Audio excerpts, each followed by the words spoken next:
Nama saya Adi. Saya berasal daripada Ipoh. Umur saya 43 tahun. Saya dah berkahwin dan saya mempunyai tiga orang anak. Begini, sebelum ni saya banyak menggunakan produk-produk untuk kesihatan untuk badan saya, tapi banyak yang tak memberi kepesanan apa-apa kepada saya. Contoh sama ada tablet ataupun air, minuman, saya dah guna. Untuk apa ya? Sebab saya mempunyai masalah pinggang. Pinggang saya cukup tak selesa. Jadi bila saya gunakan produk ni,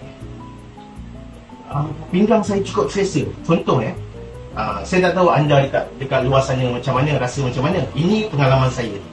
Sebelum ni saya nak bersama dengan isteri saya pun saya rasa tak selesa sebab pinggang. Saya nak berdiri lama pun saya pun tak berapa selesa disebabkan pinggang. Saya nak tidur pun saya terpaksa cari posisi yang sesuai untuk saya rasa selesa. Sebab saya rasa pinggang saya tak selesa untuk saya tidur menegak. Kadang-kadang tercari-cari posisi untuk saya dapat tidur yang selesa. Kadang-kadang terjaga disebabkan pinggang tak selesa. Jadi sejak saya menggunakan produk Mango ni pada diri saya sangat-sangat suka dengan produk ni. Sebab saya punya pinggang sangat selesa. Tak ada rasa dah macam nak tidur tak selesa, nak bersama isteri tak selesa. Tak, semuanya saya rasa okey, sangat okey.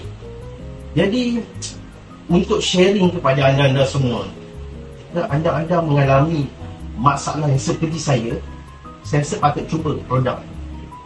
Sebab saya dah alami. Jika nak tahu keberkesanan dia bagaimana, cuba dulu. Anda akan tahu apa yang saya rasa, anda juga akan dapat rasa. Itu saja.